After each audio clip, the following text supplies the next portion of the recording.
રાષ્ટ્રીય રાજધાની દિલ્હીમાં અત્યંત ઠંડી છે તો તાપમાનમાં સતત ઘટાડો જોવા મળી રહ્યો છે. તો દિલ્હી એનસીઆરમાં આજ રોજ ગાઢ ધુમ્મસ જોવા મળી આવ્યું હતું, જેના કારણે વિઝિબિલિટી 10 મીટરથી ઓછી છે, જેના કારણે માર્ગો પર વાહનો ધીમી ગતિએ દોડી રહ્યા છે. તો આ સિવાય ઘણી ટ્રેનો પણ મોડી ચાલી રહી છે. તો જાણકારી મુજબ ગાઢ ધુમ્મસના કારણે દિલ્હી એરપોર્ટ પર 100 થી વધુ ફ્લાઇટ્સ મોડી પડી રહી છે. માહિતી આપતા એક અધિકારીએ જણાવ્યું હતું કે અત્યાર સુધી કોઈ ફ્લાઇટને ડાયવર્ઝન કે કેન્સલ કરવાની કોઈ માહિતી સામે આવી નથી. તો દિલ્હીમાં ધુમ્મસને કારણે થોડો વિલંબ થઈ શકે છે.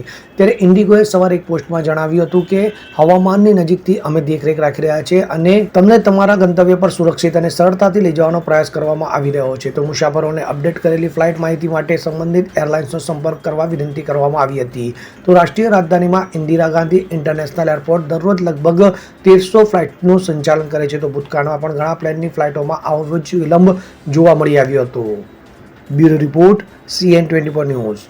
હવે જુઓ દેશ દુનિયાની તમામ ખબરો તમારી આંગળીના ટેરવે. ઉઠાવો મોબાઈલ અને Google Play Store પરથી ડાઉનલોડ કરો અમારી CN24 ન્યૂઝ મોબાઈલ એપ.